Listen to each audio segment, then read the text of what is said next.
یہ مصر میں دریائے نیل ہے۔ بہت سے لوگ یہ سمجھتے ہیں کہ فرعون دریائے نیل میں غرق ہوا تھا، حالانکہ یہ بات صحیح نہیں ہے۔ فرعون بحر احمر کی یہ جو شاخ ہے جس کو خلیج سویس کہتے ہیں، اس میں کہیں غرق ہوا تھا۔ بنی اسرائیل مصر سے فرعون سے بچ نکل کر جب بھاگے یہاں پر، تو جب سمندر کے کنارے آ کر کھڑے ہو گئے تو اللہ تعالیٰ نے ان کے لیے راستے بنا دیے، تو وہ اس سمندر سے پار ہو کر کے اس طرف آ گئے۔ یہ صحرائے سینا ہے یا وادی سینا ہے، یہاں پر بنی اسرائیل آ گئے، اور فرعون بھی جب ان کے پیچھے پیچھے بھاگا تو جب وہ بیچ میں آیا تو وہ سمندر مل گیا اور فرعون اس میں غرق ہو گیا۔ یہ مصر ہے، یہاں سے بنی اسرائیل نکلے تھے اور یہاں وادی سینا میں آئے تھے۔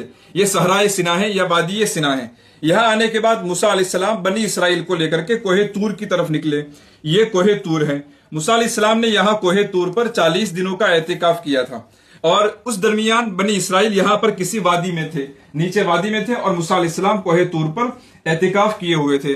40 دنوں کے بعد جب موسیٰ علیہ السلام بنی اسرائیل کے پاس تورات لے کر کے آئے اور ان کے سامنے یہ کتاب پیش کی کہ اب تمہیں اس کے مطابق زندگی گزارنی ہے، تو بنی اسرائیل نے ماننے سے انکار کر دیا اور یہ کہا کہ ہمیں کیسے پتا چلے گا کہ یہ اللہ کی کتاب ہے، ہمیں تو اللہ کا دیدار کراؤ، اللہ ہمیں آ کر کہے گا کہ یہ میری کتاب ہے تب ہم مانیں گے کہ یہ اللہ کی کتاب ہے۔ موسیٰ علیہ السلام نے پہلے تو ان کو سمجھایا، پھر اللہ کے حکم سے بنی اسرائیل میں سے 70 لوگوں کو لیا اور ان کو لے کر کے کوہ طور پر گئے، اور کوہ طور پر اللہ تعالیٰ نے ان 70 آدمیوں کے سامنے موسیٰ علیہ السلام کی تصدیق کی۔ اللہ تعالیٰ نے پس پردہ بات کی اور یہ کہا کہ تورات میری ہی کتاب ہے اور موسیٰ علیہ السلام کو میں نے یہ کتاب عطا کی ہے۔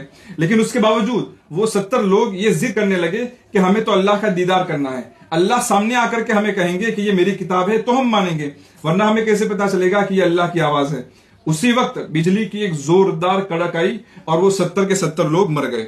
اس وقت موسیٰ علیہ السلام نے دعا کی کہ اللہ اس سے تو میری پریشانی اور بڑھ جائے گی، بنی اسرائیل پہلے سے مجھے پریشان کرتے ہیں، اب یہ حادثہ ان کے سامنے جائے گا تو وہ کہیں گے کہ موسیٰ نے 70 آدمیوں کو مروا دیا۔ موسیٰ علیہ السلام کی دعا کی برکت سے وہ 70 آدمی پھر زندہ ہو گئے۔ یہ کوہ طور ہے، اس کو جبل موسیٰ بھی کہتے ہیں۔ یہ وہ مقدس جگہ ہے جہاں پر موسیٰ علیہ السلام نے اللہ تعالیٰ سے بات کی تھی، اور یہاں سے 70 آدمیوں کو لے کر کے جب موسیٰ علیہ السلام بنی اسرائیل کے پاس گئے تب بھی انہوں نے ماننے سے پسو پیش کیا۔ اس وقت اللہ تعالیٰ نے کوہ طور کو پورا اٹھایا اور بنی اسرائیل کے سروں پر کر دیا، سائبان کی طرح پورا کوہ طور اٹھا کر ان کے سروں پر کر دیا کہ مانتے ہو یا نہیں۔ اس وقت تو انہوں نے عاجزی سے اور خوف سے یہ کہہ دیا کہ ہم مانتے ہیں، لیکن بعد میں پھر انہوں نے حد تجاوزی کی اور وہی نافرمانی اور سرکشی کے راستے پر چلتے رہے۔